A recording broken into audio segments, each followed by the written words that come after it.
Assalamualaikum warahmatullahi wabarakatuh. Subhanallah, alhamdulillah, Allahu Akbar. Senang sekali bisa bertemu dengan kalian kembali hari ini, tentunya masih dalam pelajaran bahasa Indonesia dengan Ibu Aisyah. Bagaimana kabarnya anak-anak hari ini? Semoga kalian diberikan kesehatan dan keberkahan oleh Allah. Dan tentunya semangat untuk belajar hari ini ya, agar kita bisa mendapatkan pelajaran dan juga hikmah dan bisa kita amalkan dalam kehidupan sehari-hari belajar bahasa Indonesianya. Sebelum kita memulai belajar, kita baca doa bareng-bareng yuk. Bismillahirrahmanirrahim. Rabbi zidni ilma warzuqni fahma. Amin. Untuk materi hari ini, kita akan belajar tentang menulis kalimat lengkap dengan struktur kalimat, subjek, predikat, objek, keterangan atau yang biasa disingkat dengan SPOK. Dan nanti juga ada tambahannya yaitu pelengkap. Apakah kalian sudah siap belajar? Oke, kita mulai belajar yuk. Apa itu kalimat? Ada yang tahu? Iya, betul. Kalimat merupakan satuan bahasa berupa kata atau rangkaian kata yang dapat berdiri sendiri dan menyatakan makna yang lengkap. Kalimat adalah satuan bahasa terkecil yang mengungkapkan pikiran yang utuh, baik dengan lisan atau tulisan. Pengucapan kalimat ada dua macam, dalam wujud lisan dan dalam wujud tulisan. Dalam wujud lisan, kalimat diucapkan dengan suara naik turun dan keras lembut, di sela jeda, dan diakhiri dengan intonasi akhir. Sedangkan dalam wujud tulisan berhuruf Latin, kalimat dimulai dengan huruf kapital dan diakhiri dengan tanda titik, tanda tanya, dan tanda seru.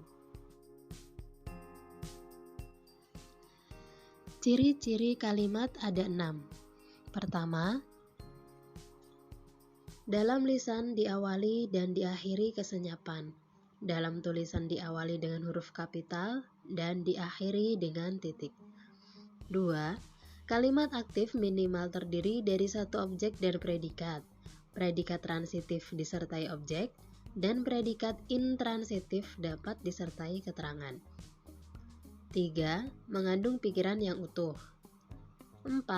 Menggunakan urutan logis, setiap kata atau kelompok kata disusun dalam satuan menurut fungsinya.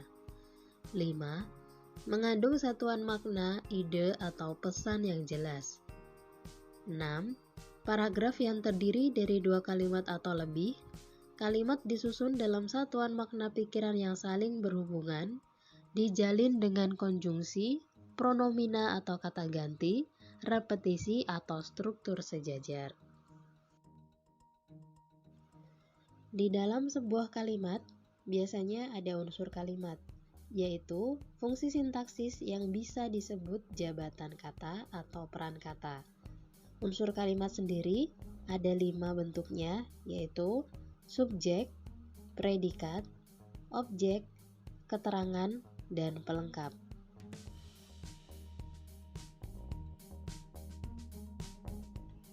Subjek. Subjek adalah bagian kalimat yang menunjuk pelaku, tokoh, sosok, sesuatu hal atau masalah yang menjadi pokok pembicaraan. Ciri-cirinya: 1. Jawaban apa atau siapa. 2. Didahului kata bahwa. 3. Berupa kata atau frasa nomina. 4. Disertai pewatas yang. 5. Kata sifat didahului si atau sang. 6. Tidak didahului oleh preposisi. 7. Tidak dapat diingkarkan dengan kata tidak, tetapi dapat dengan kata bukan. Sedangkan sebagian subjek diisi oleh kata benda atau frasa nominal, klausa atau frasa verbal. Contohnya, ibu belanja ke pasar. Ibu adalah subjek yang berbentuk kata kerja. Yang berbaju batik dosen saya. Yang berbaju batik adalah subjek. Ayah Arif bekerja di perusahaan multinasional. Ayah Arif adalah subjek yang berbentuk frasa nomina. Unsur kalimat selanjutnya adalah predikat, yaitu Bagian kalimat yang fungsinya memberitahu perbuatan yang dilakukan oleh subjek, yaitu tokoh sentral dalam kalimat. Ciri-cirinya, jawaban mengapa dan bagaimana diletakkan setelah subjek, dapat didahului keterangan aspek, misalnya akan, sudah, sedang, selalu, atau hampir. Kemudian, dapat didahului keterangan modalitas. Contohnya, sebaiknya, seharusnya, mesti, selayaknya, dan sebagainya. Didahului kata adalah, ialah, yaitu, yakni. Kemudian ciri yang terakhir, predikat dapat berupa kata benda, kata kerja, kata sifat, atau bilangan. Untuk satuan bentuk pengisi predikat dapat berupa kata atau frasa atau verba atau adjektiva, tetapi juga berkelas numeralia, nomina atau frasa nomina. Contohnya, adik bermain bola. Bermain adalah predikat yang berbentuk kata kerja. Contoh kedua, ibu sedang tidur siang. Sedang tidur adalah predikat yang berbentuk verba.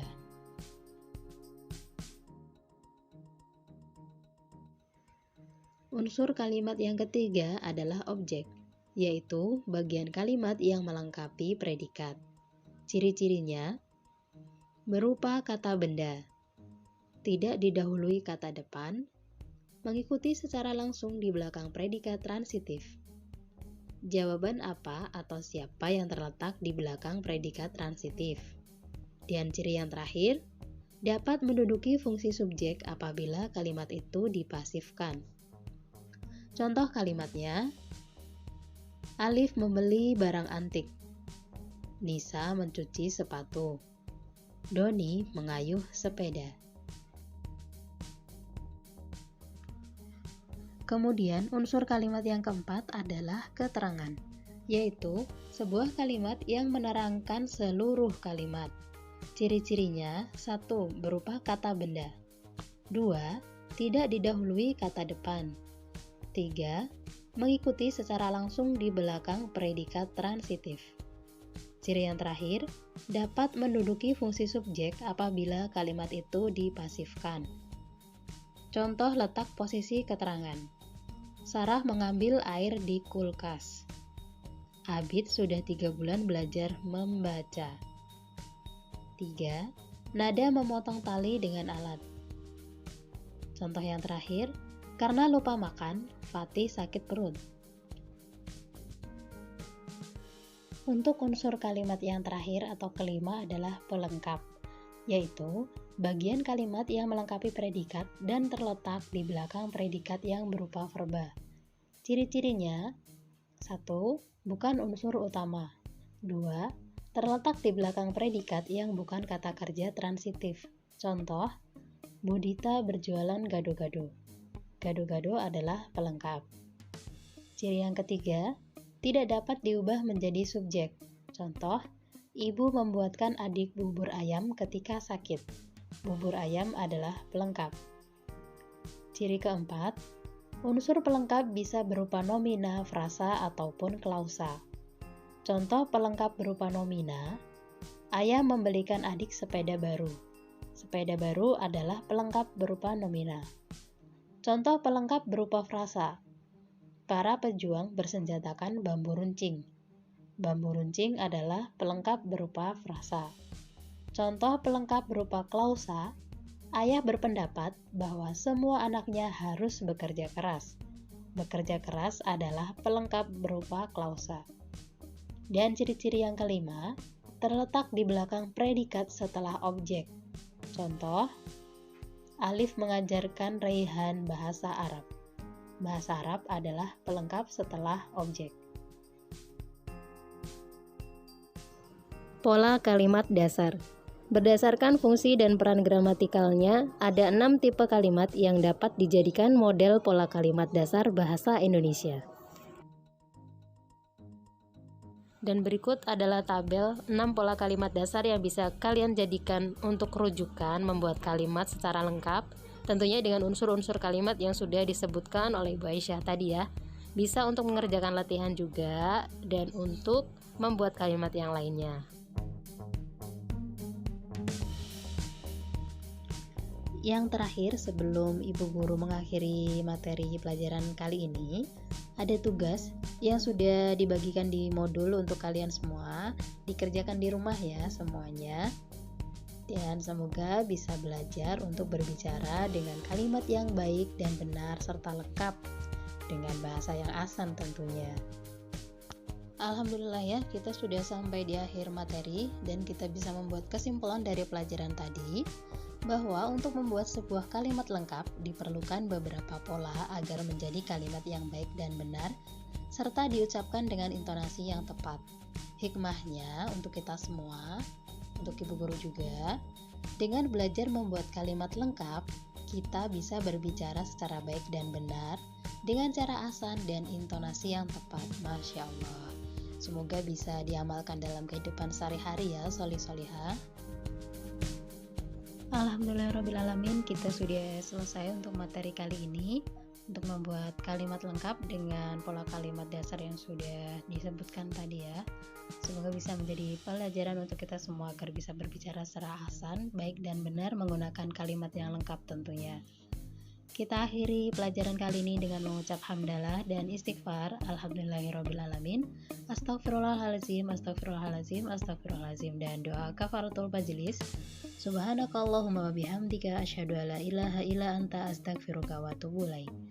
Sampai bertemu kembali di materi berikutnya. Semoga Allah masih memberikan kesempatan dan waktu untuk kita belajar bersama kembali. Ibu Guru pamit. Wassalamualaikum warahmatullahi wabarakatuh. Ma'assalamah.